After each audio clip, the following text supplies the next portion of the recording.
Enfrentar al mal con el bien.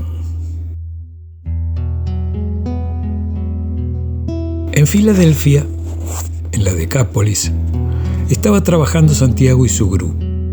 Jesús, que venía de la conversación con Natanael, en una charla sugirió que había partes mejores que otras en las Escrituras y los instaba a que eligieran bien el mejor alimento para las almas de los oyentes. Así fue que Santiago le pidió explicar cómo elegir esos mejores pasajes para la mejor edificación personal.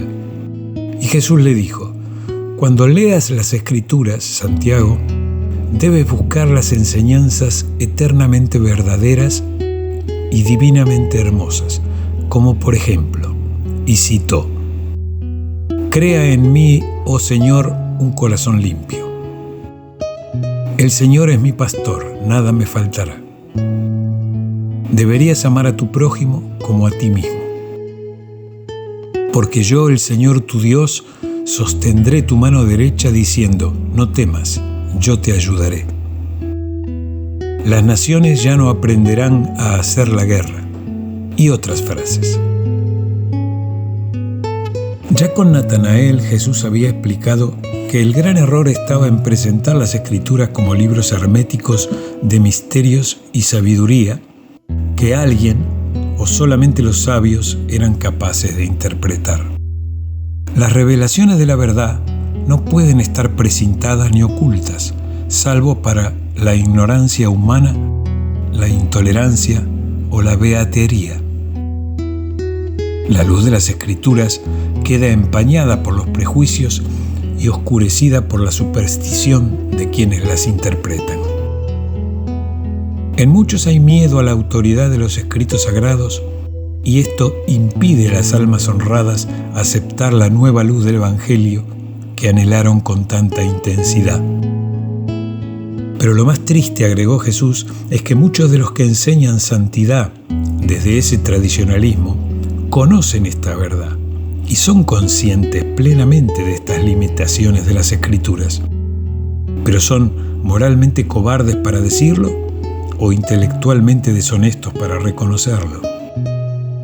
Prefieren ocultarles a los pueblos estos hechos perturbadores y de ese modo convierten a las Escrituras en una guía para detalles serviles de la vida diaria y cosas no espirituales, en lugar de rescatar la sabiduría moral, la inspiración religiosa y la enseñanza espiritual de los hombres que conocieron a Dios en las generaciones pasadas.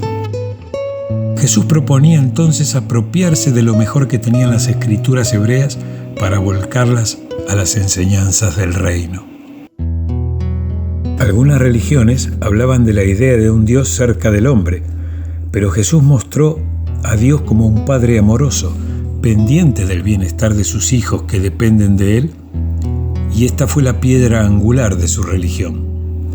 Y entonces la doctrina de la paternidad de Dios hizo imperativa como consecuencia la práctica de la fraternidad de los hombres. La adoración de Dios y el servicio del hombre se convirtieron así en la suma y la sustancia de la religión de Jesús. A las doctrinas pasivas de la religión judía, Jesús se propuso introducir el espíritu de una acción positiva. Ya no era cuestión de la obediencia a exigencias ceremoniales, y la religión no consistía ya en simplemente creer, sino en hacer las cosas que el Evangelio exigía. Jesús no dudaba, por ejemplo, en apropiarse de la mejor mitad de un pasaje de las Escrituras, rechazando la parte menos interesante. Su gran exhortación, ama a tu prójimo como a ti mismo, la tomó del pasaje de las Escrituras que dice: no te vengarás de los hijos de tu pueblo, sino que amarás a tu prójimo como a ti mismo. Jesús se apropió de la parte positiva de ese extracto y dejó de lado la parte negativa.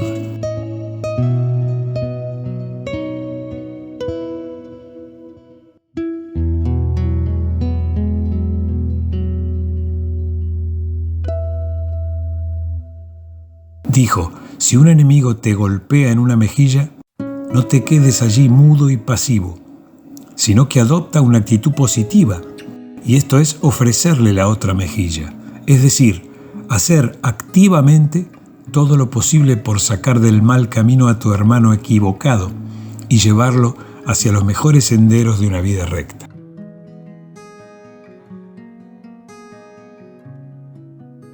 No debe entenderse que Jesús defendiera el someterse al ultraje de los engañadores, sino que buscaba que sus seguidores fueran sabios y despiertos, buscando reacciones rápidas y positivas a favor del bien y en contra del mal.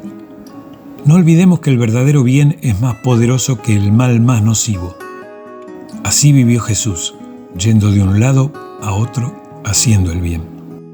La idea de contestar al mal con el bien buscaba terminar con la antigua costumbre del ojo por ojo. Como alguien dijo en la modernidad, con la práctica del ojo por ojo, el mundo se quedaría ciego. A Santiago le propuso que hay 3 maneras de enfrentar y oponerse al mal. La primera es enfrentar al mal con el mal. Es un método positivo, pero injusto. La segunda es soportar el mal sin quejarse ni resistirse. Es un método puramente negativo. Y la tercera es enfrentar al mal con el bien. Es afirmar la voluntad y volverse dueño de la situación. Es el método justo y positivo. Uno de los apóstoles preguntó una vez al maestro, ¿qué hacer si un extranjero lo forzara a llevar su carga por 1 milla? Dijo Jesús, no te sientes y sueltes un suspiro reprendiendo al extranjero por dentro tuyo. La rectitud no proviene de esas actitudes pasivas. Si no se te ocurre hacer nada más positivo, lleva la carga 1 segunda milla. Eso seguro desafiará al extranjero impío. Los judíos sabían que Dios estaba dispuesto a perdonar a los arrepentidos y a olvidar sus transgresiones, pero nunca habían oído que Dios fuera en busca de las ovejas perdidas, que tomara la iniciativa y se regocijara cuando las encontraba dispuestas a regresar a la casa del Padre. Así, convirtió la regla de oro negativa en una exhortación positiva de equidad humana.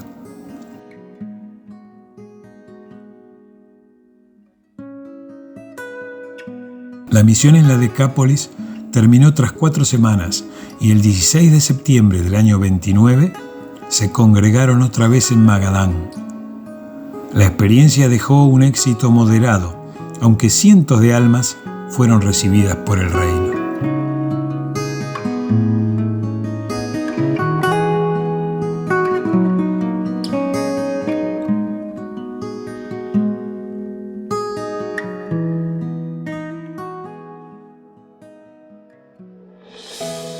Los mensajeros que respondían a David estuvieron presentes e informaron sobre el bienestar de los creyentes en Judea, Samaria, Galilea y las regiones adyacentes. Pocos estaban al tanto y apreciaban el gran valor del servicio que prestaba ese cuerpo de mensajeros. No solamente mantenían en contacto a los creyentes de Palestina entre ellos, sino con Jesús y los apóstoles. También eran encargados de oficiar de recaudadores, no solo para el grupo misionero, sino también para las familias de los apóstoles y evangelistas. Por otra parte, Abner había trasladado su centro de operaciones de Hebrón a Belén, ciudad que era también el cuartel de los mensajeros de David Zebedeo en Judea. Había un servicio de mensajeros durante la noche entre Jerusalén y Betsaida. Eran corredores que salían todas las tardes, se relevaban en Sicar y Esitópolis y llegaban a Betsaida a la hora del desayuno de la mañana siguiente. Jesús y el grupo se dispusieron a tomar una semana de descanso antes de iniciar la última etapa del trabajo por el reino. Fue el último periodo de descanso. La próxima misión en Perea se convertiría en una campaña que iba a extenderse hasta el momento de entrar en Jerusalén para la representación de los episodios finales de la carrera terrestre de Jesús.